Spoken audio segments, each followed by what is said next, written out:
Vaheguru Ji Ka Khalsa, Vaheguru Ji Ki Fateh. The Spiritual Path of Naam Simran. Naam Simran Diya Jugtiyan.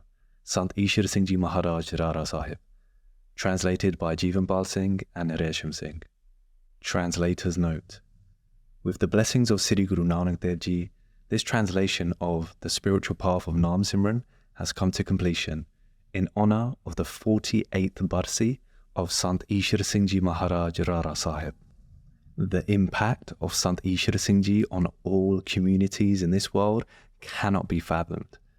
Even for individuals like us who were not even alive when Sant Maharaj Ji spread the fragrance of Sikhi physically, the impacts of Sant Ji's recorded sermons have been profound. As Sri Guru Arjan Dev Ji Maharaj has stated in Sri Sukhmani Sahib, Sat Bachan Sadhu Upadesh, the spiritual teachings of saints are true. The subject of this translation is the recorded sermon of Sant Ishar Singh Ji on Naam Simran Diya Jugtiyan, the spiritual path of Naam Simran, which was recorded during Sant Ji's first trip to London, England in 1974. To produce this book, the audio was first transcribed in Punjabi and then translated into English. To capture the depth of Sant Maharaj Ji's words, particularly in English, is an impossible task. But we have tried our best to provide a translation that is as accurate to the recording as possible. In this sermon, Sant Maharaj Ji presents a comprehensive guide map that illustrates the various stages of Naam Simran and the spiritual states that follow. However, the sermon begins with Sant Maharaj Ji's stark warning. So that person who becomes a Sikh of Sri Guru Nanak Dev Ji but does not contemplate and recite the Naam, then tell me, what have they gained from Sri Guru Nanak Dev Ji? Nothing. So, to the readers, this is a reminder that this sermon is an instructive guide to the various stages experienced through Naam Simran that will only bear its true fruit for those who practically experience Naam Simran. After all, what use is a map if you do not follow it to its destination? Within Sant Maharaj Ji's sermon, the following topics are covered. What is Naam? The characteristics of Vaheguru, exploring definitions of Sat, Chit Anand. What is true happiness? How to worship Vaheguru, who is beyond a form of description. The stages of spiritual enlightenment. The stages of Naam Simran as one's concentration deepens. Experiences at the Dasam Duar and beyond. Sant Ji's personal experiences of their path in Simran.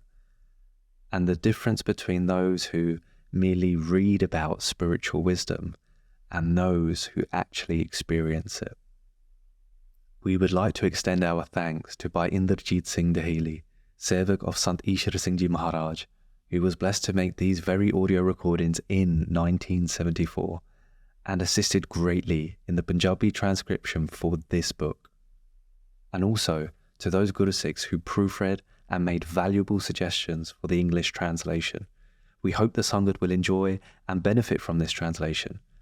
We feel tremendously grateful to Satguru Ji and Sant Baba Baljinder Singh Ji, current head of Rara Sahib, for this opportunity. Any faults in translation lie with us, and we seek the forgiveness of the Sadh Sangat in this regard.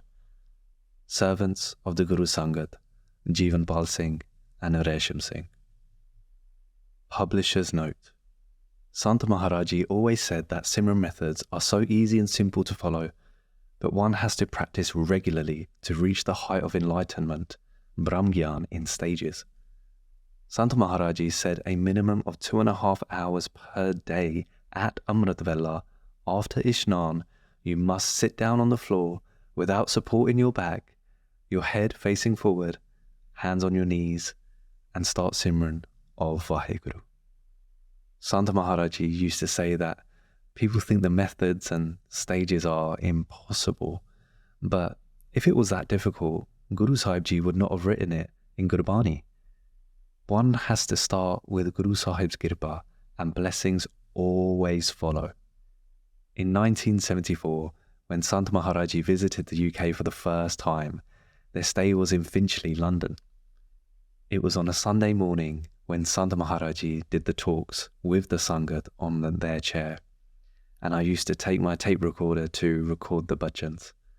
I requested Sant Maharaj Ji that I want to record the Naam Simran the Ajuktiyan, and they were happy for me to record for the benefit of the Sangat, who were keen to follow the path of Simran. Bhai Jeevan Bal Singh and Bhai Resham Singh have managed to do the seva to convert the audio recording from Punjabi and translate it into English. One thing I must point out is that it's very difficult to translate some of the words to English, as the meaning can change. With Maharaji's Kirpa, we hope that Bhai Jeevan Bal Singh and Bhai Resham Singh carry on such seva. A big thank you to TS Designs, Tej Singh Jaggar, for designing and concepting this book. A big thank you to the entire team for doing all the seva they do and continue to do so. With Maharaj's Kirpa, we will keep striding forward and keep propagating Sri Guru Nanak Dev Ji Maharaj's message as prescribed by Sant Ishar Singh Ji Maharaj. With the blessings of Mahapurush, we are blessed to be part of this journey. Sant Ishar Singh Ji Maharaj, Sant Kishan Singh Ji Maharaj, Sant Teja Singh Ji Maharaj, and Sant Baljinder Singh Ji. This book is dedicated to Sant Baljinder Singh Ji, the current head of Sampradaya Rara Sahib, who has dedicated their entire Jeevan to seva of Sri Guru Granth Sahib Ji Maharaj and the Sikh Panth. Vaheguru Ji Ka Khalsa, Vaheguru Ji Ki Fateh. Inderjeet Singh, Dahili. Guru Nanak Ji da darsal Rojani Nanak kar keval naam. The true mission of Sri Guru Nanak Dev Ji is as follows: Nanak ke kar keval naam. Sri Guru Nanak Dev Ji's home is filled with Naam, the name of Vaheguru. Sri Guru Nanak Dev Ji manifested on this earth to immerse the world in the recitation of Naam. Just like in the house of a halwai, a sweet maker, there is mithai, sweets. In the shop of a cloth seller, there is cloth. This is what they're experts in. In the same way, in the house of Sri Guru Nanak Dev Ji, there is only Naam. So, that person who becomes a Sikh of Sri Guru Nanak Dev Ji, but does not contemplate and recite the Naam, then tell me, what have they gained from Sri Guru Nanak Dev Ji? Nothing. This is the true profit to be obtained from the house of Sri Guru Nanak Dev Ji. With the support of Naam, one meets the Nami Akal Purakh. If I write the address of a person on an envelope, that letter goes and reaches them. But if there's no address written, then how will it get delivered? In the same way, writing the Naam of Vaheguru on the paper of our mind, meaning to recite it, causes us to become immersed in Vaheguru. Vaheguru is that entity in which there is no pain, in which there is no death or illness. There is no coming or going in the cycles of reincarnation. However, many pains and sorrows there are in this world illusion, there are no sorrows in Vaheguru. Vaheguru is that singular, continuous ocean of bliss. Such is that entity. Everyone desires for such a peace and happiness that, may I receive such a peace in which there is no sign of pain. Guruji has created a route to obtain such a peace. Just like when there is a destination to reach, a road is constructed, and on all four sides beautiful gardens are planted for shade, and at various places every 12 miles or so bungalows are built so travellers can rest on their journey. From that bungalow, that rest house, they obtain any item they need for their onward journey. Similarly, for us to reach that destination, which is that house, Vaheguru, where there is no pain, which in truth is called Sachkhand, Vaikuntha Dham, and it is called many other names, it is also called Nijgar, one's true home. For us to reach that destination, Guru Nanak Dev Ji has given us the spiritual teachings of Naam Japana, reciting the name of Vaheguru with love. With the support of Jugtiyan, these techniques and methods to recite the Naam. Naam includes the recitation of Gurbani. Kirtan is also included.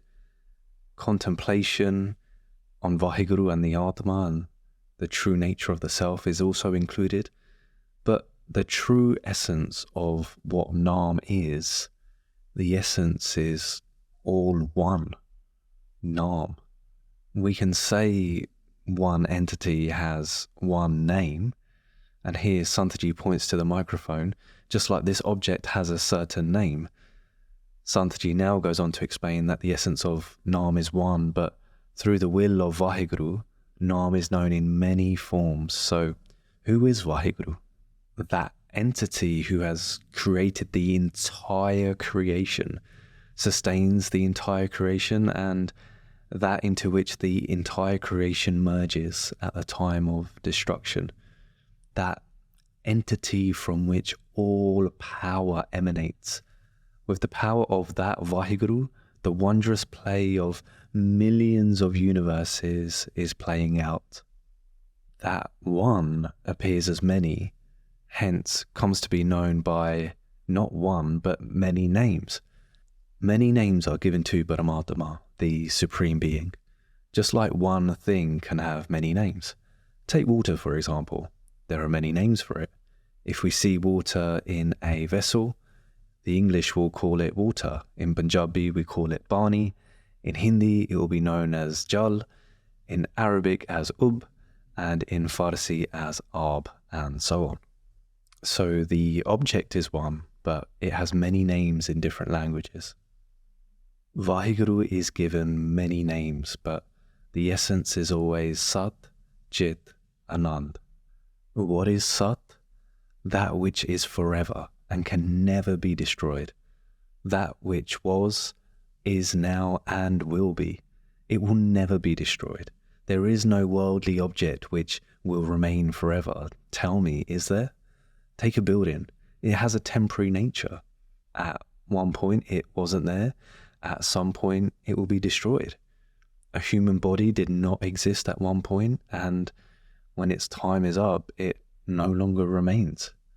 Take any object in the world. There is nothing which remains forever. But Brahm, Vaheguru, does exist forever. And that is who we call Sat. Trekal Abadiyang. That which pervades in all three ages, past, present, and future continuously. That which is never destroyed. That is Sat. Chetan, or consciousness, gives life to that which is lifeless. It creates movement in that which is inanimate.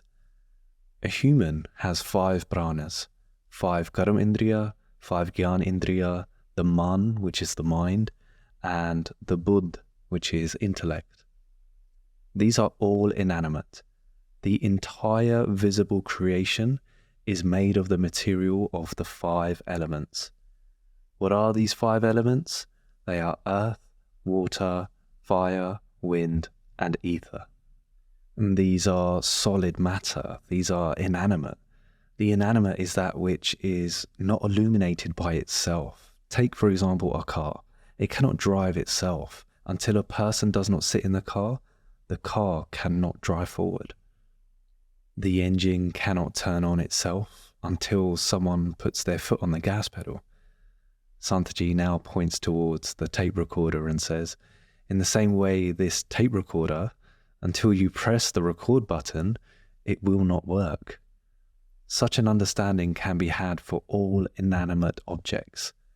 The inanimate has no power, but with the support of Chetan, the consciousness, the inanimate is filled with life. It is filled with power. In this way, all our bodies are moving through the power of Chetan. When that Chetan separates from the body, then everyone sees that body, which was once full of life, become lifeless. Whilst we were walking on the way here, we saw many Kamoshan de Mahalle, which means town of silence or graveyards. And there is a story of Shams Tabriz, a Persian poet from the 12th century of Multan. Once a Maulvi disciple of his met him in Delhi, and his disciple asked, "O master, if I want to find you when I come to Multan, where should I find you?" Shams Tabriz said, "Find me in the town of silence, this Commotion de Mahalla, when you come to Multan." The disciple reached Multan sometime later, and he kept asking around for this Commotion de Mahalla, but no one knew where it was. Whoever he asked said no such place existed, and after much exhaustion, he met one fakir, this Islamic holy person, who said, "Commotion de Mahalla is in reality another name for a graveyard, because all that are there are lying in silence." Now, when the disciple reached the graveyard, he saw Shams Tabriz sitting there, and he said to his master that he'd been searching everywhere, but no one could direct him to the Commotion de Mahalla. The master said, "Look and behold, this is the town of silence." So what I'm saying is this body, this inanimate, lifeless body, without that consciousness, without that chetan, it has no ability to move, it has no ability to think or even speak. That power which puts life into our body, that is known as chetan, which makes even inanimate objects such as our body seem like they are the very source of life.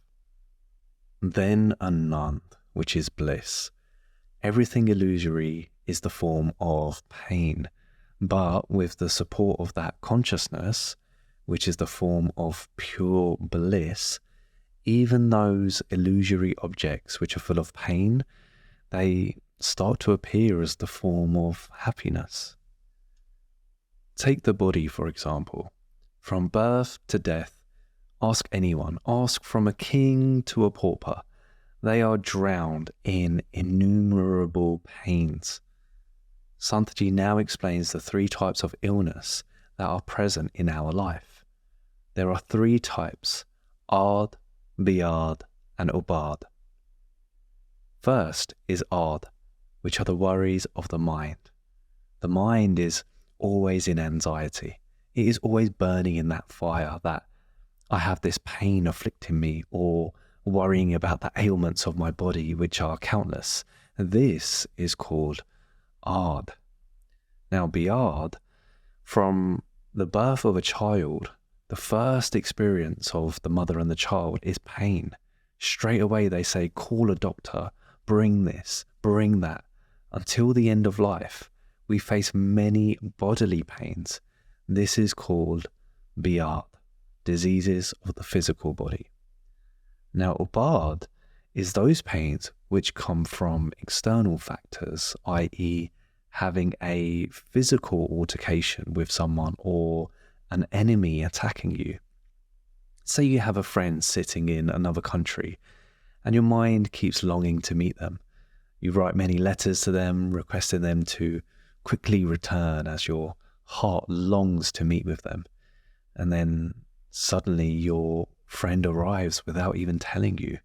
When they arrive and meet with you, when you see them, your heart is filled with so much happiness, and you get up, you embrace them, and your heart is filled with even more happiness. These are known as birtiyan, of sukh, happiness. When it comes to happiness, there are three categories. The first is Pareh, which is the happiness gained by thinking of the object which you desire to obtain again and again in the mind. The second is Modh, the happiness gained when that object of desire you were thinking about in the mind now comes right in front of you, i.e. it's in your line of sight. And then the third is Pramodh, which is the happiness gained when you obtain and use that object of desire. Let us take an example of a man who has the desire to eat yogurt. He sends someone to the market to acquire the yogurt. The thought, the desire in his mind of eating yogurt That happiness one receives in their mind thinking of what they desire is known as Pareh. When the person's scent returns from the market and the man sees him holding the yogurt in front of him, he says with excitement, "You've arrived." This is known as Modh. So the level of sukh, the level of that happiness in the mind slightly increases. Now, when he finally consumes the yogurt, the temporary bliss he receives at that time is called Pramodh. And these are birdhis, these changing states of mind. One must remember that even these temporary states of bliss are illuminated by the Atma. Without the Atma, nothing would exist, not even a temporary bliss. All the pains in the world appear blissful to a person. Why is that? Because even these pains are illuminated by the true bliss of the Atma. That Atma, which is Vaheguru, who illuminates all happiness and pain, which is the true source of bliss, that is known as Chit Anand. Without the true source of all bliss, that Atma, that Vaheguru, nothing is truly blissful or a giver of true happiness. That mind which is afflicted by its desires and is restless due to its thoughts and anxiety, it's always in a state of pain. The focused and still mind is at peace. The mind which desires a lot becomes restless. It becomes janjal.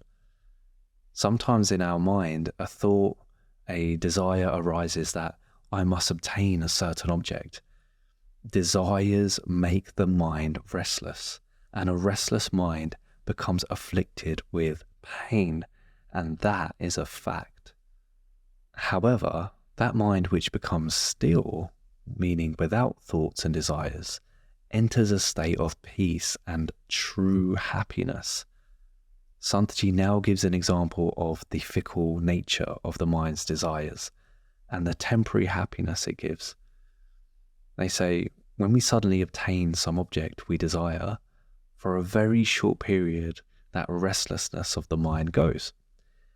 As that restlessness goes away for a short time, in that period, as the mind comes into a stage of temporary stillness, a small reflection of bliss from the house of complete bliss, i.e. Vaheguru, enters the mind of the person, and they believe that they are experiencing true happiness. So, for this reason, the ignorant or agyani think that sukh, this peace and happiness, is contained within that object. But the wise, the illuminated soul, the jnani, knows that true happiness is in the Atma. So the happiness obtained from that object of desire does not remain forever, it ends. Now, when this happens, the mind becomes restless once more, and then desires something else to gain that temporary feeling of happiness again. Until they do not obtain that object of desire, they remain in pain and unhappiness. When that desire is obtained again, that happiness doesn't remain forever. In this way, this cycle of temporary pain and pleasure just keeps on turning. That sukh, that true happiness, is not found in any object, but is found within the Atma. The form of the Atma is Sat Chit Anand. Vaheguru is Paripuran. What is Paripuran? It means that which is residing everywhere. There is no space that is empty of Vaheguru. Vaheguru is in everything, and everything is in Vaheguru. Take, for example, mud. Mud cannot be Paripuran. In mud, you find 10 times the content of water. Even in a scientific sense, we can see that water makes up most of the planet's surface. So we can say water is more Paripuran than mud. And then we can say fire is more paripuran than water. The element of fire in water is known as Badava Agan. The fire in our body, which breaks down our food, is called Jathar Agani. It breaks down food that we eat and keeps the upkeep of the body running in good health. So many streams, rivers, and rainwater go into the ocean. If that Badava Agani was not in the ocean, the water would cover all of the earth. But Vaheguru Ji's will is such that the elements of fire is kept in the ocean to retain it within its limits. Vaheguru Ji's law of nature keeps the ocean within its parameters, and it doesn't let it consume the whole planet. For this reason, we can say fire is more paripuran than water. Even though these three things are gross elements, our outer eyes can see the earth, water, and fire. But what element is beyond fire? Air. We cannot see air itself. Can you see the air? Air in the form of wind moves the trees and it touches our skin. But with the naked eye, the air itself cannot be seen, regardless of how fast it's going. For this reason, the air is even more sukham, more subtle than water. And what is more subtle than air? It's the akash, the ether. What is ether? That empty space in which air roams. If there is no ether, what will air roam in? So scientists have only been able to expound within the limit of the 5 elements. They have not been able to go beyond that.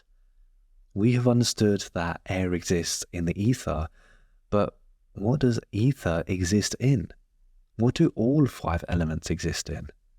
That is Paramatma, Vaheguru. Vaheguru is even more subtle than ether. Vaheguru is so subtle in comparison to ether, just as a sesame seed is subtle in comparison to a mountain. There is a story written of the great sage Vashishtha Ji. He was sitting on top of a mountain in meditation. He was surrounded by his many disciples who were also sitting in meditation. And suddenly at midnight, the deity Shivji arrived there with other celestial beings. Vashishtha Ji very quickly got up from his asthan, his seat, and paid his respects to Shivji, as is befitting of a great elder. He asked Shivji about their well-being, and seeing that Shivji was in a happy temperament, Vashishtha Ji asked them a question. "O Shivji Maharaj, what is Paramatma like?" Listening to this, Shivji said, "Vashishtha Ji, that form of consciousness, which is the essence of everything, Paramatma, which has given countless names by various people and groups, cannot be given one name. Naam tham na jaat jakar, roop rang na rekh." O Vaheguru Ji, you are nameless, placeless, casteless, formless, colourless, and without distinguishing features. Sri Guru Gobind Singh Ji has said this in Jaap Sahib. Vaheguru is such because the most subtle of subtle cannot be given any one name. But to reach that Vaheguru, names have been given to them. Yes, you cannot see ether, but we have given it a name. However, if one says, "Show me ether physically," we cannot show them. In the same way, take air. We can feel air when the wind touches us, but we cannot even feel ether. So Shivji continued to say, that form of consciousness, Vaheguru Ji, the essence of everything, has tens of millions of slaves like me. So Shivji said these words. But why? It's because there are countless universes within this creation. Kal Purkh ki deh mo, kot ek bisna mehes, kot Indra Brahma kite Rasa Skrora Jales, meaning in the body of the immanent Lord, millions of Vishnus and Shivas abide, millions of Indras, Brahmas, Suryas, Chandras and Varunas are present there in his divine body. Kot Brahmand ko Thakur Swami, Sarab Jiya ka Datare, meaning Vaheguru is the Lord and Master of millions of universes. Vaheguru is the giver of all beings. So there are tens of millions of universes, and in those universes there are tens of millions of Shivas and Vishnus. Brahma has been given the duty of creation by Vaheguru, Vishnu has been given the duty of sustaining the creation, and Shiva has been given the duty of destroying it. Other deities like Indra reside in their 7 lokas, these planes of existence. There are 7 lokas below us, and we are in the Madhlok, the middle plane of existence. There are tens of millions of such universes. All this existence resides in the will of Vaheguru. Each plane of existence is governed by its own maryada, this law, this code of conduct. Just like each country has its own laws. As many countries there are just as many prime ministers, and then for each separate department they have their department heads and ministers. And Shivji continued to say, that Vaheguru, who has tens of millions of servants like me, has millions of Brahmas to create millions of universes, has millions of Vishnus to sustain, and millions of Shivjis to destroy at the time of destruction. So Vaheguru is so subtle in comparison to ether, just like a sesame seed in comparison to a mountain. This ratio is just to make you understand. This is just to explain to the obtuse mind, nothing else. So ordinary people can also understand. Vashishtji then said, if Parameshwar is so subtle, then how do we worship such a Parameshwar, who we cannot see or understand with our physical senses? And then the reply came to say, the manner of worship always depends on the type of entity being worshipped. Translators note here that Sant Ji is saying that when worshipping the Sargun, meaning the physical form of Vaheguru, physical worship is done. And for the Nirgun, the formless form of Vaheguru, the worship is also in a subtle form. In this case, the entity Chetan Tat Paramatma, who is the subtlest of subtle, their worship is also in the subtle form. This worship cannot be done by the ignorant. Only the possessors of divine knowledge, the Brahmgyanis, can perform this worship. Just like outer worship requires physical flowers, this form of worship requires the following of 3 subtle flowers. The first is Sam, the second is Saam, and the third is Bodh. What is Sam? Sam is when the mind comes to a still state. What is Saam? Saam is seeing everything with one eye, i.e. seeing everything and everyone in an equal state, be it pain or happiness, cold or heat, gold or dust. What is Bodh? Bodh is the Brahmgyan, the divine knowledge, this divine realization of Brahm. With these 3 subtle flowers, the formless Vaheguru is worshipped. The worship of the form, Sargun Puja, is important in the beginning stages. One must recognize their Ishtadev, one's focus of meditation, i.e. their Guru, as the physical manifestation of Vaheguru, just like we worship Sri Guru Granth Sahib Ji. However, this is the worship for those in the starting stage of spirituality. So one starts with worshipping their Guru with physical flowers and other methods such as offering food, etc. In doing so, when we slowly progress on this spiritual path, we reach a level where we can worship the formless with the subtle flowers.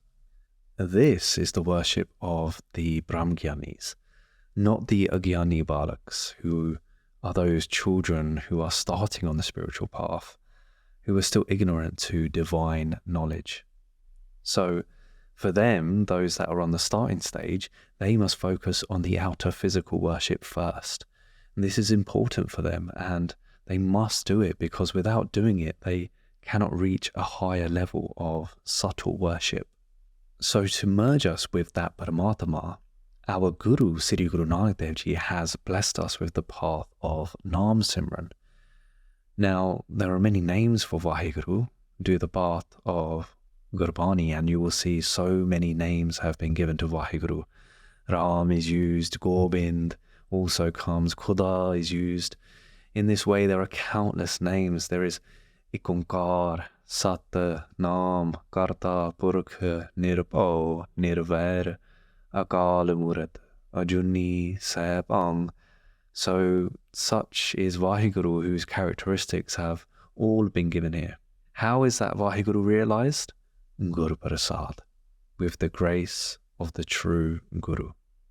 So in the Mool Mantra itself, there are many names, many aspects of Vaheguru Ji's characteristics that are listed. But when it comes to focusing on one name during their Simran, the spiritual seeker must use the Guru Mantra, which was blessed to them by their Guru. Why? Well, when a traveller arrives at the riverside, there may be many boats, but only one will be of use to him. You cannot put your feet in all the boats. If someone says, I want to leave this boat and go on another, and then another, they're not going to get across. That traveller must board one boat which will take them across. But that boat does not drive itself. It needs an experienced boatman. That boatman must be one with excellent eyesight and have functioning hands and feet, because that boatman is the one who will look in the distance and lead the boat in the right direction towards the destination. If the boatman is blind, how will he see where to guide the boat? Who knows where he will guide that boat? And what does he know? So this is the first requirement, having eyesight. Secondly, if the boatman doesn't have hands and feet, how will he paddle the boat? Only if he has hands and feet will the boat go forward. In the same manner, we have this boat of Naam. Now, there are many boats to cross this world ocean, but the boatman must be a complete enlightened being. The boatman must be that person whose eyes of Gyan, this divine knowledge, are open. Just like the boatman needs to know the path and how to arrive at the destination, the enlightened being knows where Paramatma is, uniting with whom we reach our true destination. Because the enlightened being has reached that destination themselves by doing kamai, meaning earning the words of the Guru by following them. Secondly, being able to answer and alleviate the doubts of the spiritual seeker is like having healthy hands and feet and having the paddle of spiritual contemplation. Only then will the spiritual seeker be able to arrive at the destination with the help of such a boatman. Thus, Guruji has blessed us with the Guru Mantra of Vaheguru, and there are many techniques to recite this Naam. Let's talk about the first step on which the great Satpurush, these truthful beings, have helped us climb to reach that goal. Now imagine we're standing on the ground. High above us, there is a very big mansion in which there is no pain, only bliss.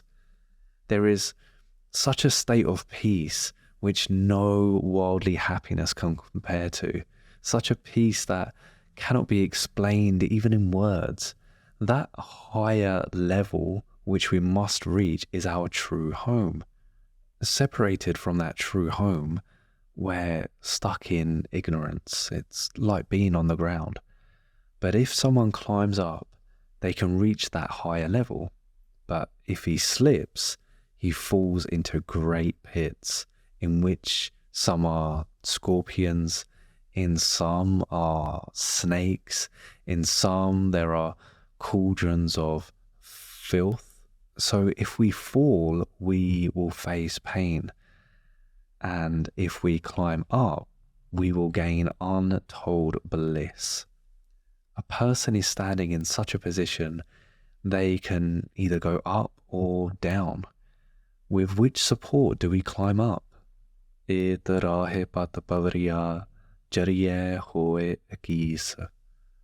this path to the divine, we climb the steps of the ladder and come to meet with the Vaheguru.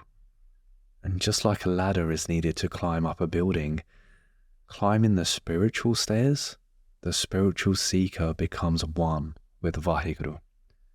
What are these spiritual steps? Sub-Icha, Suvicharana, Dhanamansa, Sattvapat, Asansakt, Padartha, Pavani, and Turiya. These are the 7 steps which have been told.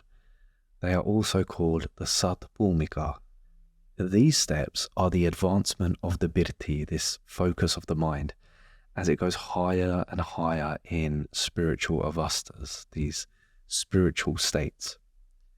That person whose mind is engrossed in the world, after wandering again and again in the cycles of reincarnation, enters a human life. And due to ignorance, they think that worldly pleasures are the true form of happiness, but they are the form of pain. So what is the reason for that person rising on the first step of spiritual advancement? Well, at some point in life, due to some pain, they gain a small amount of vairag, meaning a detachment from the world and seeing the world as false. Then that person starts to look for such a form of happiness which has no pain, because they have seen all the other worldly pleasures and they're just full of countless thorns. Just like a rose looks very beautiful but has many thorns which give pain when it's held, so he looks for that bliss in which there are no thorns, just everlasting happiness. This bliss is the bliss of realizing your own very nature, the Atma. For this, the very first step is Sub-Icha, having the right desire to meet Vaheguru. The 7 stages are described as follows. The first stage being Sub-Icha, which means having good desires of doing Simran and obtaining Sadh Sangat. It's the desire to obtain Vaheguru and destroy all vices and evil thoughts. The second stage is Suvicharana, which means contemplating who truly am I? What is this creation? What is Brahm? Contemplating such, one starts to realize that there's nothing but Brahm. The third stage, Dhananmanta, is where the desires of the mind become very subtle. Now in the fourth stage, Sattvapat, this is where someone has realized divine knowledge about the soul and they consider the world untrue and to be just a house of pain, to treat all visible like a dream and feel non-existing, just like someone awakens from a dream and realizes that it was all an illusion. One starts to see all the creation as Atma Roop, which is the form of Vaheguru. In the fifth stage, the ego and attachment are destroyed, and this is called Asansakat. The sixth stage is Padartha Bhavani, which is where, just like in a deep sleep, one actually forgets all about their possessions. Even though someone is awake, they have this same realization. And the seventh and final stage is called Turiya, which is where someone has totally risen above the trifold maya of Tamo, Rajo and Sato, and the different stages of Jagrat, which means to be awake, Supan, which means to be in a dream state, and they've even gone past the stage of Sukhopati, which is a very deep sleep. The Brahmgyani witnesses these changing states, but remains in a state of true bliss. This is the complete absorption and realization of the Tat Swarup, the very essence of Vaheguru. Sant Ishar Singh Ji goes on to say that, so it is from this step of Sub-Icha that one starts to rise up. They start keeping the company of the saints and they gain a love for the true congregation, the Sadh Sangat. Now, when going into Sangat, they pay full attention when listening to the divine words of the saints. When meditating and reciting Gurbani, they feel a sense of peace they have never experienced before. While sitting in Sangat, their wavering mind becomes still, and they feel the coolness of true peace. They do not experience this peace anywhere else. This is the beginning stage. And when this state is attained, they have climbed on the first step. It is here that one starts Simran. And it's all because of the company of the saints. This state is known as Sub-Icha, and Gurbani has explained this desire as such. Dev Gandhari Mahalla Panjava Prabh Ehe Manorath Mera Kripa Nidana Dayal Mohe Dije Kar Santan Ka Chera Rahao Pratah Kal Lago Jana Charni Nisa Basar Darasa Pavo Tana Man Arpa Karo Jana Seva Rasana Har Gun Gavo Saas Simro Prabh Apana Satsang Nit Rahiye Ek Adar Naam Tan Mura Anad Nanak Eho Lahiye. In Rag Dev Gandhari, Guru Arjan Dev Ji Maharaj says, O Prabhu, this is my heart's desire. O treasure of kindness, O merciful Vaheguru, please make me the slave of your saints. Pause. In the early hours of the morning, I fall at the feet of your humble servants. Night and day, I obtain the blessed vision of their darshan. Dedicating my body and mind, I serve the humble servant of Vaheguru. With my tongue, I sing the glorious praises of Vaheguru. With each breath, I meditate in remembrance of Vaheguru. I live continually in the society of the saints. The Naam is my only support and wealth. Sri Guru Nanak Dev Ji says, from this Naam I obtain bliss. Sant Ishar Singh Ji goes on to say, so this is the first step to entering the house of peace, which is the Atma. From here, Simran truly commences, and that person enters the path of Simran. In the first stage, the Mahapurush, they engage the seeker by saying, you should do X number of Japji Sahibs or Sukhmani Sahibs. And in this way, slowly, they start the seeker on reciting Gurbani numerous times in order to create a habit. But if the habit hasn't set in, then the mind is like a wandering dog who roams freely. To keep it in one place, you put a collar on its neck and tie it to a post. See how it will make that rope move when it runs here and there. It is very difficult for it to stay still. But after some time, having made a racket, it settles down and it learns the habit of sitting in one place. Understand that the mind is like this. Initially, it races here and there, but eventually it steadies in one place, and there, in that place, it begins to feel peace. So this is the first step of Simran, i.e. to read Bani or to do a Mool Mantar Jap.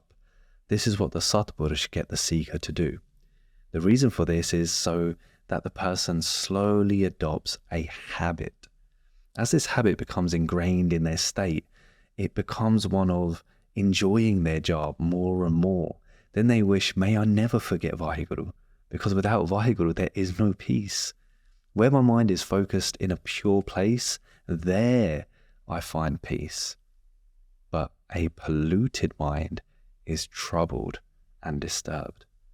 And so that person wishes for their mind to remain steady and focused all the time in peace and happiness.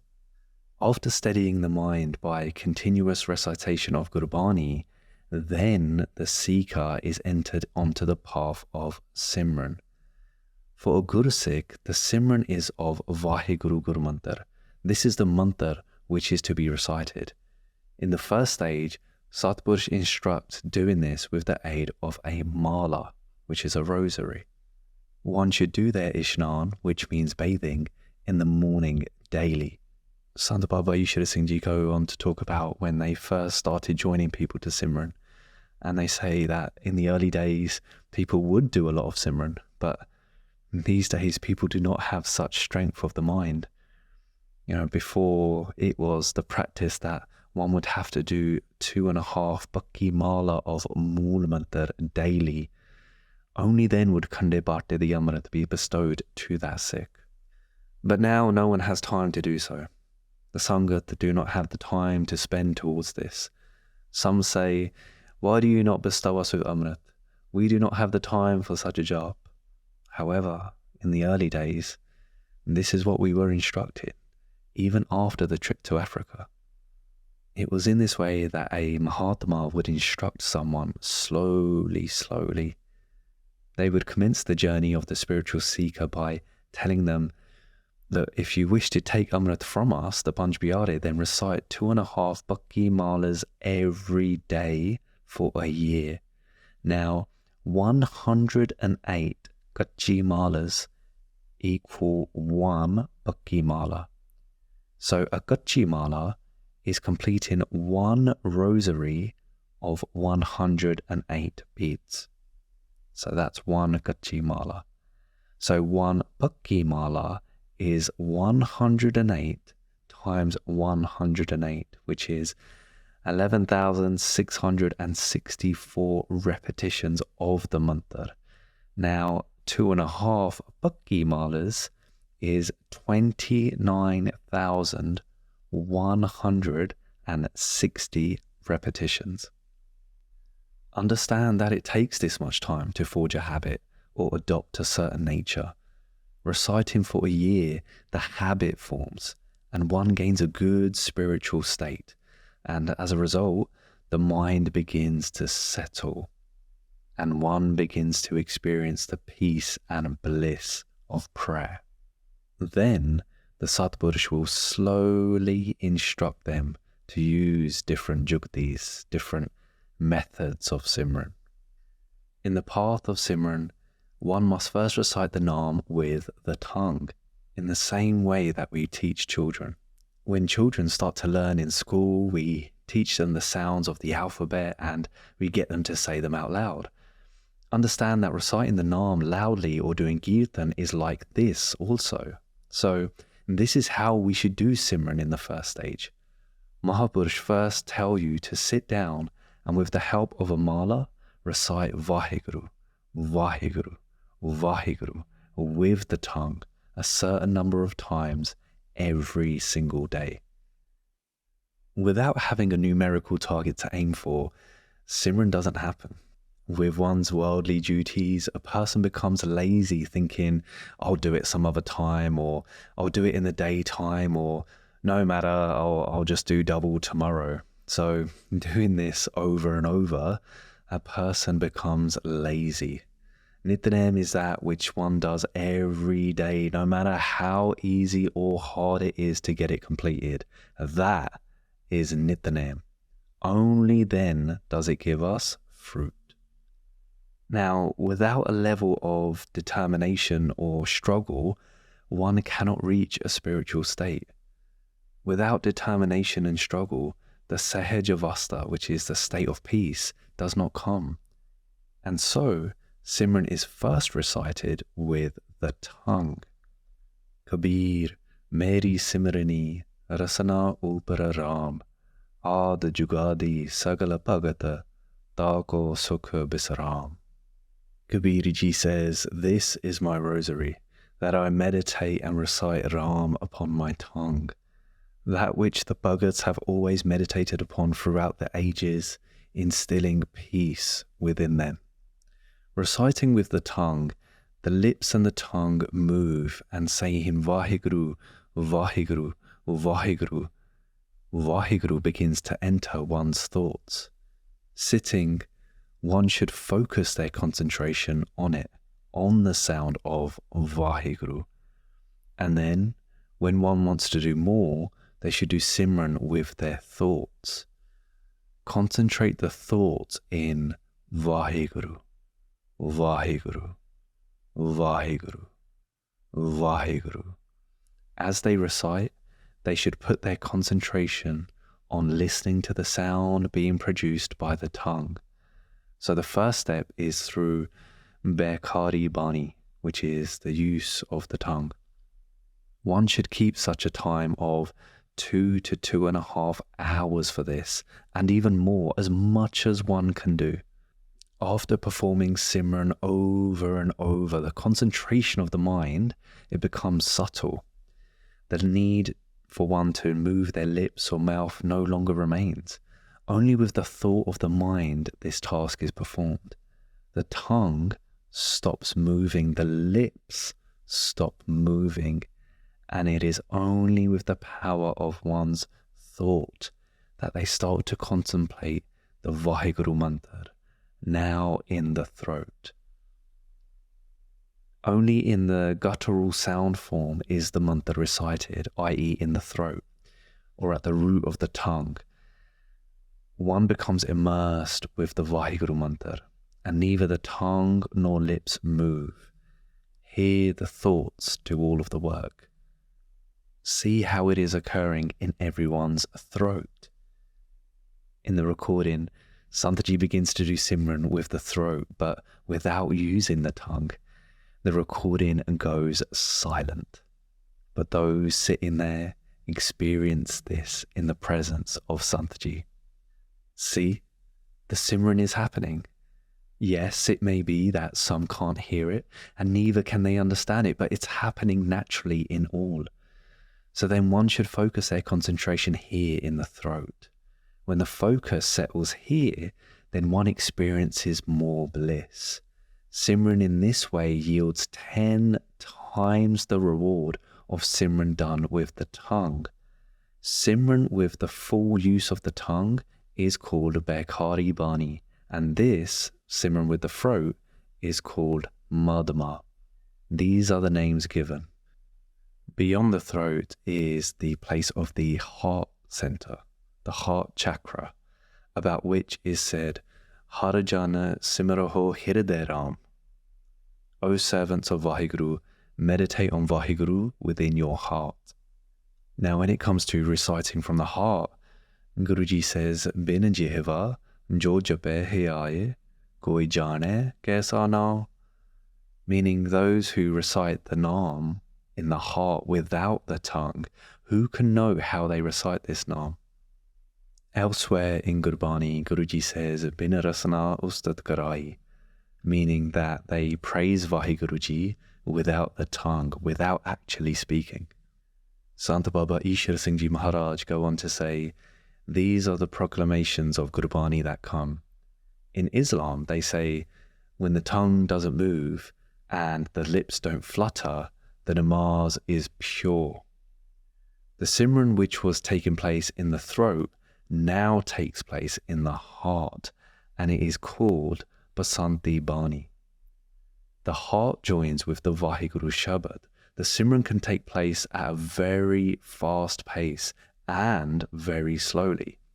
First, one starts slowly, and doing so over time, they enter a faster pace, which eventually becomes very fast indeed.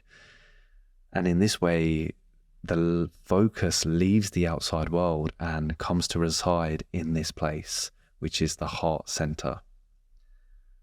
The mind comes into this sphere. This Simran in the heart is 10 times more fruitful than Simran in the throat, because the focus of the mind is greater here. Its stillness is greater, and so the bliss is greater. Now, beyond this place is the Parabani, which is in the navel. So one should focus their mind here and do Simran.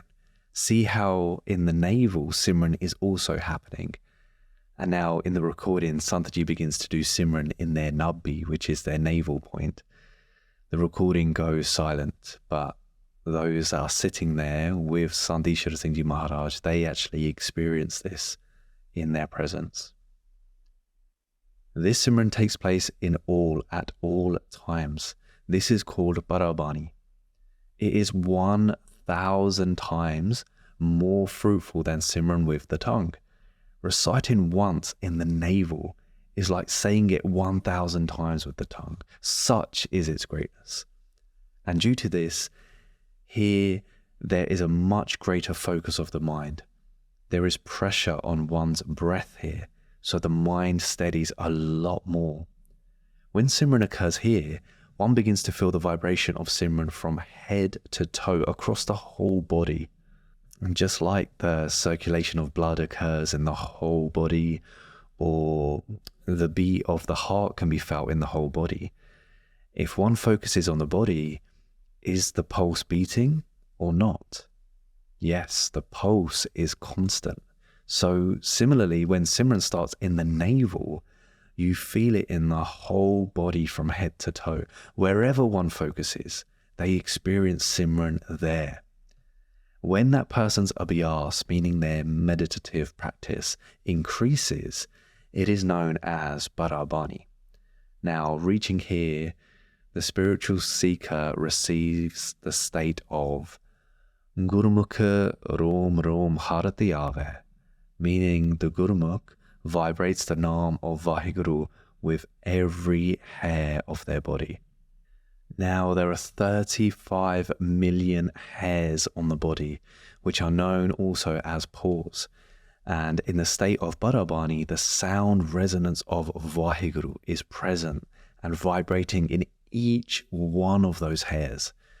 For example, just as we say Vaheguru, Vaheguru, Vaheguru with the tongue, recognize that the hairs also become like tongues, vibrating Vaheguru, Vaheguru, Vaheguru.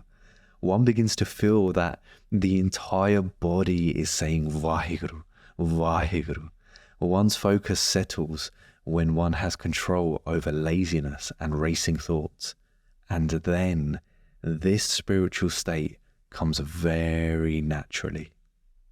And one remains in this state, whether they're sitting or lying down, because they have controlled their sleepiness and laziness completely. See how this is occurring with all. Look around, focus your mind. Those of you who practice this have reached this stage. You can perceive this. Each hair is vibrating Naam. And again, in the recording, Sant Ji begins to do Simran in their nabbi, their navel point. The recording itself goes silent, but those sitting there experience this in the presence of Sant Ji. Now, after all of these stages finish, i.e. when one reaches the state of Para, then Simran starts with each breath also. As the breaths travel from the navel to the throat, the machinery of the breath is working here. See how the breath enters and leaves the body all the time. One's life is dependent on it. A breath comes out from the nose to a depth of around 7 to 10 fingers. When one breathes in, the breath goes back into the nostrils. The breath inside comes to the outside. The used breath comes out. In this manner, the breath leaves and enters the body all the time. This continues from the navel to the heart and then the throat. And this is known as Sas Giras Simran. Giras is the breath coming out and Sas is the breath going in. This Sas Giras too occurs via the three banis, Pareh, Basanti, and Madhama. And so this machinery is running naturally all the time. Reaching this state, Simran from the Rom, the hairs, starts, and here the repetition via the Baniya, the different stages, stop. Here the body is such that Paramatma has placed the chakras in each body. These are in the base of the spine, the navel area, the heart, the throat, between the eyebrows, and at the top of the head, the Dasam Duar. In these places are lotuses. These things are for those serious spiritual seekers who become very advanced in their Simran, not for the ordinary folk. These things are only helpful for those people who do bhajan, who do their Simran, as places for them to focus upon. At this stage, you have gone beyond the four banis, and now Simran occurs all the time. Wherever the person focuses, the hair paws begin to vibrate Simran. Now, the seeker must take their consciousness even higher. The focus must be taken upwards between the eyes where the nose begins. This is known as the third eye, or Shiv Netra, or Agya Chakra. One should place their focus here and do bhajan, and on doing so, one begins to see some light and hear the sound of the Anhad Dhun, this unstruck melody. This is always occurring in each and every person. Light is an element of fire. There is fire contained within the body, and its element is roshni, which means light, which one starts to see in their higher stages.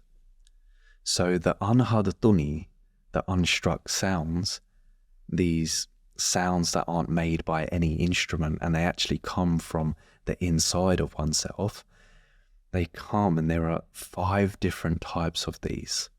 Guruji says, Pancha Sabada Duna Anhad Vaje, meaning the unstruck sounds of the 5 primal sounds are now vibrating.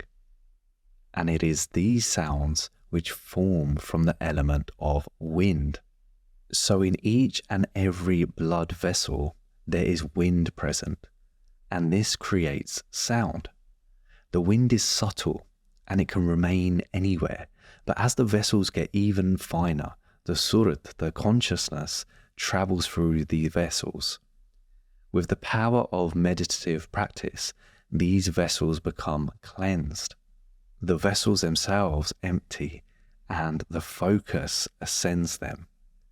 And so, when one performs bhajan with focus here, through the support of Simran, one starts to experience a little bit of light, just like one sees a little bit of light in a house far away in the darkness of night. One begins to hear sounds like they're coming from afar.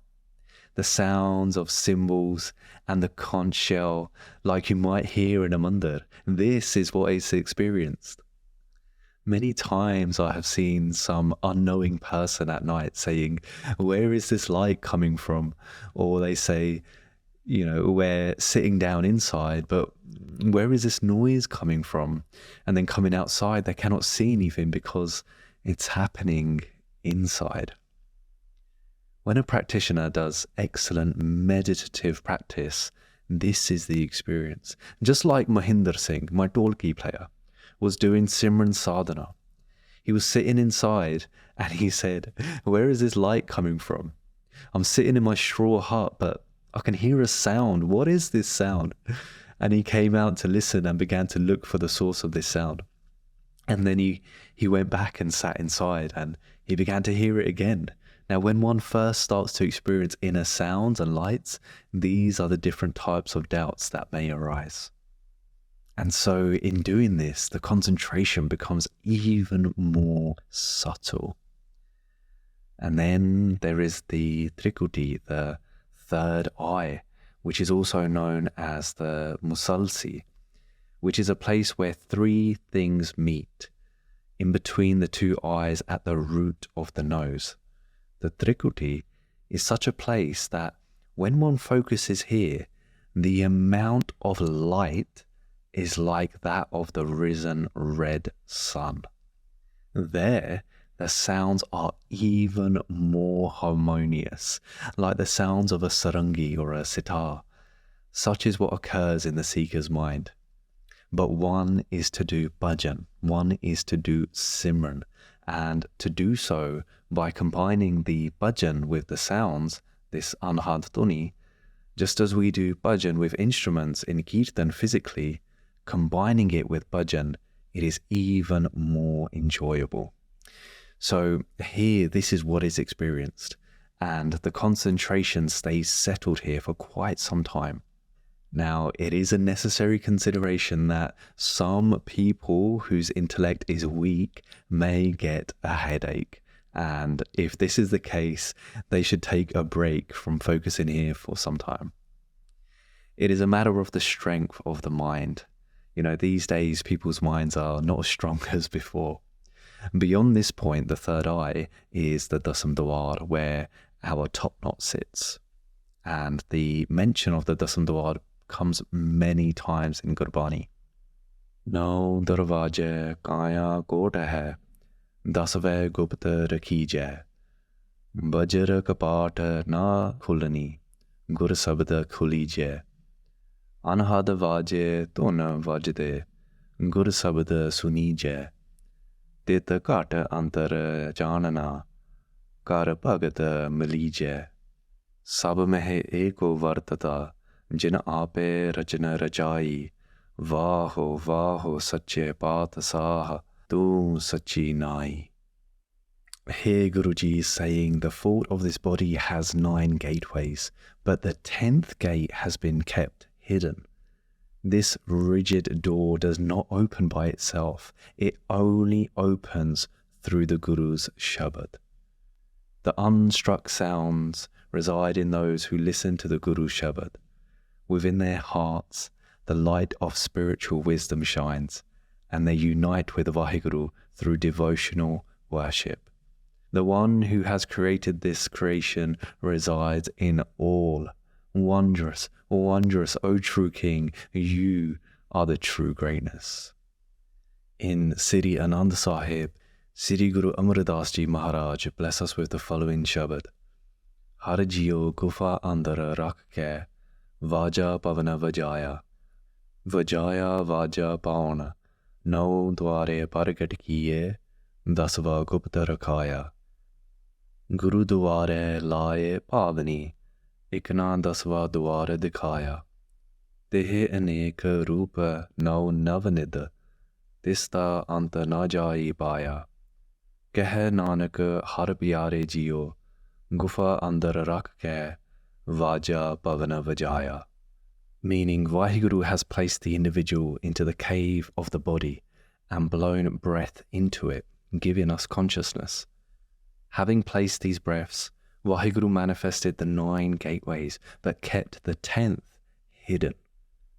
Those who have placed their faith in the Guru, to them Guru Sahib has shown this 10th gateway. There, at the 10th gate, are countless names of Vaheguru being recited, and the creator of the 9 treasures Vaheguru resides there. No one can know the limits of the spectacle at the 10th gate. Guru Nanak Dev Ji says, Vaheguru has placed the individual into a body and blown breath into it. There are 9 physical gates to the body temple, and the body is like a temple, which has the gates of 2 eyes, 2 nostrils, 2 ears, and a mouth, and the 2 organs of excretion and reproduction. The body has 9 physical gates, which everyone knows, but there is a 10th gate which is hidden. No one will have heard its name. Only those who participate in satsang or who are traveling this path of spirituality will hear of it. The ordinary person has no idea that the Dasam Duar is even a thing. For them, there is this reminder within Gurbani. Dasam Duara agam apara, parama purkh ki kaati, upar haat, haat paral ala, ale pitar thati. Jagat rahe, sukabhu na sove, teen tilok, samad palove, bij mantra le, hirde rahe, manua aulat, sun mahagahe, jagat rahe, na aliya paakhe, pacho indri, baskar rakhe, gur ki sakhi, rakhe cheet, manatana arape, krisna parit. Meaning the 10th gate is the place of the immovable, infinite, supreme being Vaheguru. Above all life forms is the human body store, and within this store is the commodity of enlightenment. The spiritual seeker remains awake and never sleeps. They remain absorbed in deep meditation. The three worlds, the Ira, Pingala, and Sukmana, all vanish in the state of samadhi, this absorption in Vaheguru.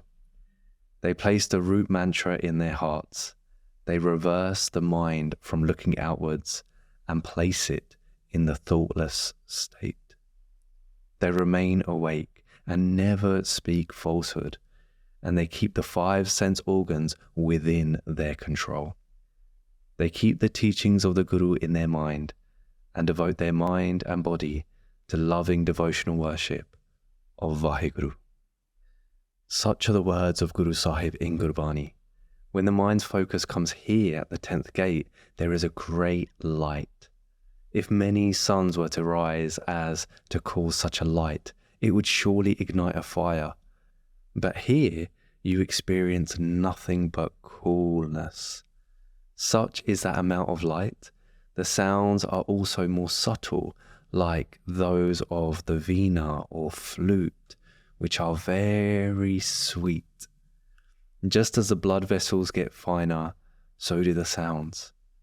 In the beginning, first, the sounds are loud. All of these, the sounds and the lights, etc., are things encountered on the path. But these are not the destination. These are just things along the way. Our destination is beyond this. There is no sound, nor is there any physical light. There is only the Anubhav Prakash, this self-illumination, nirvikalp state, which is a state undisturbed by any thought, an experience of complete bliss, which cannot be described, only experience, about which has been said, Salok, Roop Narekh, Narang Kich, Trihigunate Prabha Pin, Tisahe Pujaye Nanaka, Jis Hove Suprasanna. Meaning Vaheguru has no form, no line or demarcation or colour. Vaheguru is above the 3 qualities of Rajo, Tamo and Sato. Sri Guru Nanak Dev Ji says, only they come to understand this, upon whom Vaheguru is pleased. On reaching this nirvikalp state, none of these things are there. There you will find unbroken bliss, just pure bliss. That is a state which they call nirvikalp samadhi. When the focus reaches there, it experiences real bliss. There was one Mahatma, and there are many Mahatmas, these great beings who have practiced the path of Simran and experienced these things. So this Mahatma said, when I developed a passion for this practice, there was a dried up lake outside my village with no water in it. When it rained, it would fill with water and would be of use to the animals, as was common in villages. But most of the time it was dry. And I would go and sit inside it in the evening and recite Rara Sahib loudly. After completion of the Biaadh, in the early stages I would recite Vaheguru Jap with my tongue loudly. Via the Bekhari Bani, I would loudly recite Vaheguru, Vaheguru, all night. In the morning, when the sun rose, then I would recite Anand Sahib, as I had it memorized. Before getting up, I would sit still in the cross-legged position, and in this way, over time, the sound which was very loud, began to become subtle. My tongue stopped moving, and the Guru Mantra started vibrating inside, beginning with the throat. And after some time, it began to resound in my heart. After some time like this, it continued all night, and my focus was immersed in the Guru Mantra. Then I began to experience that the Vaheguru Guru Mantra was emanating from my entire body itself. I used to be sitting and I had no idea of anything of the outside world. I had no pain, no suffering, and in the end I began to feel as if this whole jungle in all four directions was emanating and vibrating the echoes of Vaheguru, Vaheguru, Vaheguru, Vaheguru, Vaheguru. Maharaj says, Jo bolata hai mrig meena pankheru, so bin har japata hai nahi hor. Meaning that which the deer, the fish, and the birds sing is nothing but the recitation of Hari, Vaheguru. Such a state came due to the power of my meditative practice that the sound of Vaheguru could be heard in all four directions across the jungle. I would sit down and the whole night would pass in this way without me even knowing.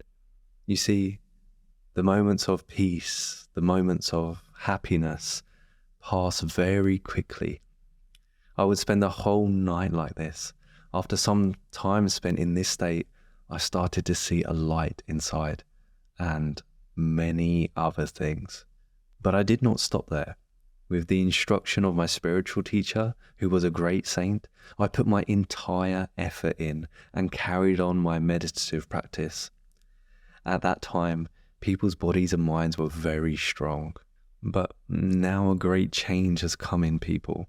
They've become lazy and suffer inertia. After experiencing all the states I've told you, the focus of my mind came and resided where there's no sound, no light, no anhadatoni, just continuous bliss. Neither does one perceive the body there nor the world. Nothing can be said about this state. It is the nirvikala, nirgun form of Vaheguru. Chakra chihena arabarana jata, arabata nehena jihe, rupa ranga ararekha pekha, go kehe nasakat kehe, achala murita anapau prakasa, amittoj kehijya, kot indra indran, sahe sahana ginijya, tripavana mihipa sur nar asura, neta neta bana trin kehata, tvat sarabhanam katha kavana, karamanam baranata sumatte. Meaning Vaheguru Ji is without any mark or sign, without caste or lineage. Nobody can speak of Vaheguru Ji's form, colour and distinctive features. Vaheguru Ji's form is immovable, it cannot be destroyed, and it is self-illuminating. Vaheguru Ji's strength is boundless. Vaheguru is the king of all Indras and all emperors. Powerful kings of the three worlds, deities, humans and demons, every twig and foliage proclaim, you are not this nor that. You are limitless, and none can describe or say what you are. Who can tell your real name? The ability to do so is limited. I can only tell your names based on your deeds. Sri Guru Gobind Singh Ji have said that Vaheguru is that Shakti, that power, independent of form or colour. Even so, some unknowing people fall into doubt that such a thing which has no shape, no form or colour or image cannot exist. Do the ignorant not fall into this doubt? How can such an entity with no form or colour exist? How could it be the creator and destroyer of this expansive creation of countless millions of universes? This doubt occurs, does it not? However, there are numerous examples we see every day which show this. There are countless things that have no shape or image, but are extremely powerful. Just see what they do with mankind. Take anger, for example. Who doesn't get angry? What does one do when anger arises? Their blood starts to race faster. A brother kills his own brother. A father even kills his son. Many things happen out of anger, but what is anger's image? What is its form, its shape? What is its color? Has anyone seen it? Tell me, does it have an image? Yet it holds so much power. Greed is the same. How powerful it is. It causes theft, causes people to assault and bribe others. In this way, we can give so many examples. What is the image of happiness? What is the image of peace? What is the image of sorrow? There are countless things like this made by Paramatma, which have no image or form, but they affect mankind day in and day out. Everyone says, I am very angry, but show me, what is anger like? Will you be able to do so? There was once a very big Pandit who studied the 6 Shastras and had learned all types of Vidya. He became cynical, thinking there cannot be a formless Paramatma. He fell into this doubt more and more, and so he went to many different scholars, but none could answer him. In the end, someone directed him to a true saint, saying, this person is an Anubhavi Mahapurush. Go to him. An Anubhavi Mahapurush has truly practiced the spiritual state and realized Vaheguru. There are Vidvans, which are the scholars, and there are Anubhavis, these enlightened beings. What's the difference between them? The Anubhavi has experienced the realization of Paramatma, and the Vidvan has only read books about it. He is blind. He might have eyes, but he is blind. So this Pandit had studied, but did not have that realization. He didn't have that experience. He was deluded that something without form cannot exist. So he went to the Mahatma, who was of a very humble nature, sitting very calmly. The Pandit asked the saint, Paramatma has no form or color. How can such a thing exist? The Mahatma gave many examples, but the Pandit was a scholar and cut down each of the responses with the strength of his knowledge. The Mahatma thought, this person is not going to accept anything. I will have to use a jugati, a method, to make him understand. So the Mahatma said, there are many things which have no form or shape. And the Pandit said, how can this be? And the Mahatma said, yes, it can be. There are many examples. When the Pandit didn't concede, the Mahatma picked up a very sharp rock lying there and threw it at the Pandit's forehead. Streams of blood flowed, and he was very troubled. In anger, he said, who made you a Mahatma? You're a butcher, you split open my head. The Mahatma remained quiet, knowing that this would be his response. The Mahatma was not going to get angry. Rather, he wanted to give a response to him. After expending his effort, complaining, the Pandit calmed down and the Mahatma said, tell me, what is your problem? And the Pandit said, you threw a stone and split my head, and it was so painful. The Mahatma said, show me your pain. Show me your pain. You were saying, where is this formless Vaheguru? Now show me your pain.